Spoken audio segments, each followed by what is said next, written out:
WWDC is just around the corner, the worldwide developer conference Apple holds where they announce software for the current and upcoming products at the end of the year, as well as some hardware, with one product being most anticipated. I'm going to be talking about all of the rumors and what can we expect from this keynote, which most of it will most likely be true, but I hope to see some surprises as well. So drop a like, drop a comment, turn on the notification bell, and get subscribed to this channel because there will be first impressions once the event is finished and I have enough time to edit within a certain period of time. I hope that made sense, but let's talk. Here we are on Mac Rumors, the destination for Apple related news or leaks. I'm going to scroll down here and start with iOS. It's the most common and important news for anyone with an iPhone, which a lot of people who are watching this video mostly have an iPhone. If not, then some of you guys have an Android that may switch over to an iPhone. But this year's iOS will no longer support the iPhone 8 lineup and the iPhone 10 as well, which is such a shocker, but it's been that long since it's released. It reminds me that I'm getting really old too. But this article here, let me scroll down to it. This article here shows that there really isn't much major changes. It only has some minor features with an updated control center and a horizontal smart display, something which the Google Nest and the new Pixel tablet have as well. There are also some improvements for apps such as the Find My, the Wallet, and even the Health, and some improvements for the functionality of the dynamic island for the 14 Pros and the potential 15 or iPhone 15 lineup.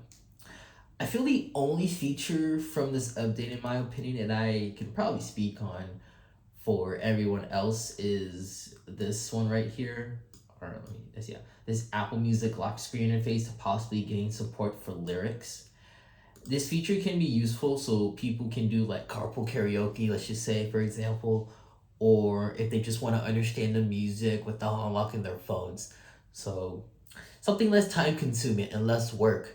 But again, nothing major or nothing convincing for people to get excited about with iOS 17. However, with watchOS 10, there seems to be a big update, and according to Mark Gurman, this watchOS update is fairly extensive. Some of the features expected to come with the software is more accessibility to information without going to the app, such as weather, active tracking, and more, as well as customization with the digital crown and home screen with more of a intuitive layout. So, meaning these features go hand in hand, which is a plus. And this update is going to show the Apple Watch can be beneficial without the necessary use of an iPhone. As proof, there are multiple videos on the internet, especially YouTube, of the Apple Watch as a replacement or a daily driver, especially with the Apple Watch Ultra based on the size and the power of the product. My hope is this continues to trend and does not get a setback, because this update can make life so much easier and have such a huge impact on many Apple Watch users. So please, Apple, do us a big favor. Other than those rumors, we know there's not much information about iPadOS, tvOS, or even macOS and what the name of the operating system is going to be. But hopefully it can be full of useful surprises. But along with the software, the most exciting thing in which I am hyped about is the hardware. So let's talk about it. So what we expect is an updated lineup from the Mac. At first, there is going to be a refresh of the Mac Studio with most likely the M2 Max and the M2 Ultra. Personally, I still think the M1 Mac Studio is better just because it's going to be bumped down in price, and there really isn't much of a difference between the M1 and the M2. I honestly think if you really want a Mac Studio but don't want to spend a lot of money on, then M1 is for you. Most likely it's going to be the M1 Mac Studio. Or if you really want to go to the extreme, want the latest and greatest thing, and have money to spend, then the M2 Mac Studio announced at this event will most likely be the option for you. So pick and choose as to what you want. In addition to the Mac Studio, there's going to be new MacBooks, the 13 and the 15-inch MacBook Air, as well as the 13-inch MacBook Pro.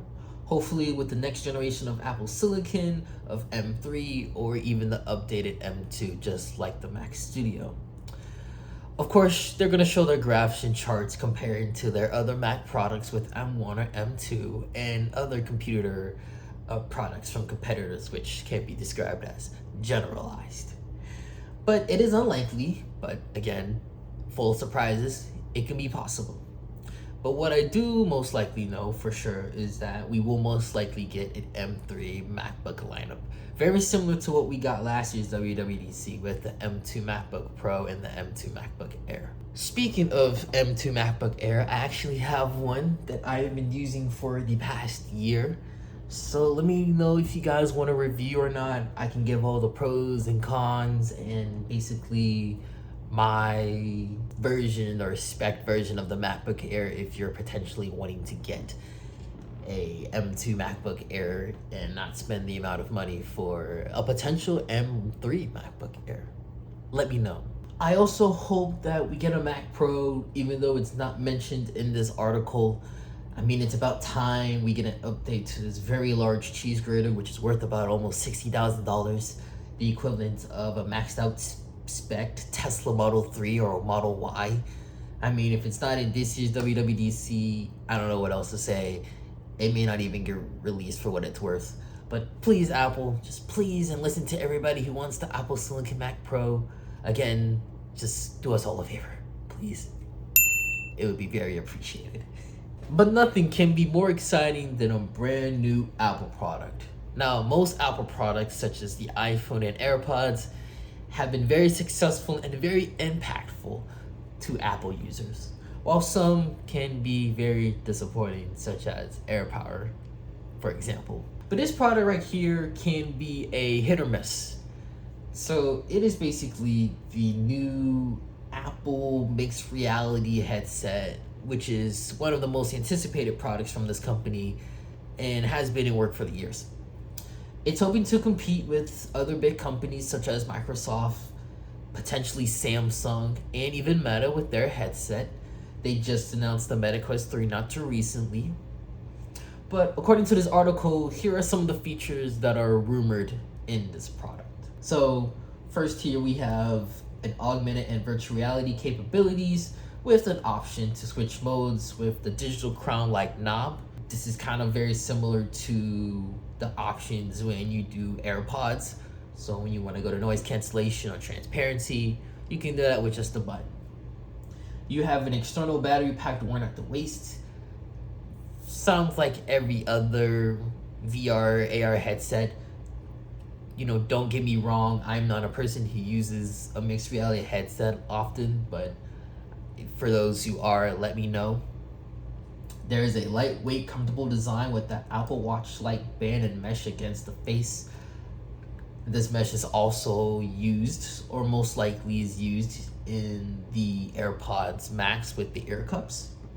We have an option for prescription lenses, so something to see, and basically something to wear without being blind. We have 4K micro OLED displays. The most powerful Apple Silicon chips will also be used in this virtual reality headset, just like you're used in the Mac lineup. So M3, M2 Ultra, M2 Max, maybe an M3 Ultra. We'll see. Or even most likely their own Apple Silicon chip that is used specifically for the virtual reality headset. This virtual reality headset will have an operating system dedicated to the App Store, FaceTime experience, and an option to run iPhone and iPad apps. I'll talk about my opinion about this in a minute. We have gesture-based controls method with no physical controller. We have a dozen cameras that can read facial expressions, body movements, and map the surrounding areas. And this last bullet point here is an iris scanning for authentication. This sounds like more of Google when you have to click on the pictures to make sure that you're actually human and not a robot. But yeah, this is basically some of the features on this product.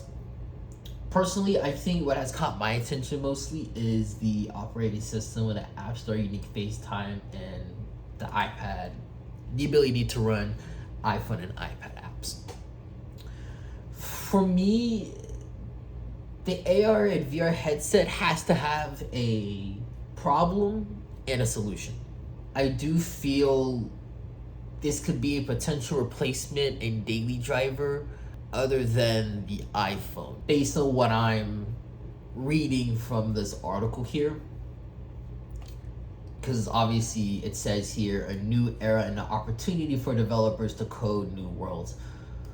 I mean, obviously, of course, there's prescription lenses, so technically this is going to be closely to glasses. And obviously over time, it's going to get better. Now, this is specifically a first generation, so it isn't always going to be perfect.